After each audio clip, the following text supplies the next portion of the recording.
Attention Deficit Hyperactivity Disorder, ADHD, is a neuropsychiatric condition linked to dysfunction in the brain's executive functioning systems. It is characterized by irregularities in the brain's dopamine and norepinephrine systems, particularly within the prefrontal cortex, which governs attention, self-regulation, planning, and impulse control. Individuals with ADHD often show reduced activity in the frontal lobes, as well as impairments in the basal ganglia and cerebellum. These neurological patterns contribute to difficulties with sustained attention, a tendency toward impulsivity, rapid shifts in focus, and an intense need for novelty and stimulation.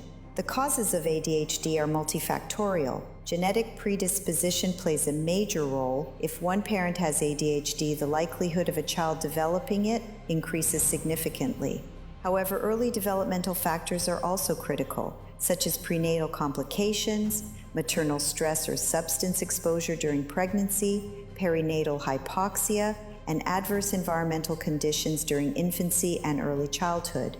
Social factors, like inconsistent or traumatic parenting and unstable family structures, may not directly cause ADHD, but they often exacerbate its behavioral manifestations. While ADHD is relatively common among adolescents and adults, it is rarely seen among serial offenders, especially those whose actions are methodical and strategically planned.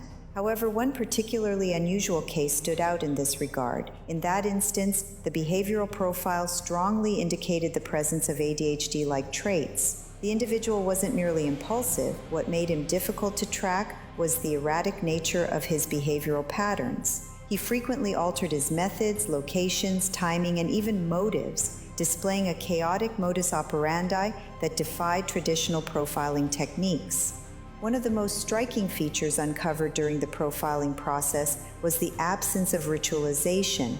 Each incident was distinct from the last, contradicting conventional theories about behavioral escalation in serial offenders. What ultimately helped crack the case was a pattern correlating the offender's activity with periods of heightened dopaminergic arousal, typical of individuals with ADHD, especially when under stress-induced stimulation. The subject's fluctuating behavior, impulsive decision-making, short-term planning, and nocturnal activity all pointed to frontal cortex instability and an overactive limbic system.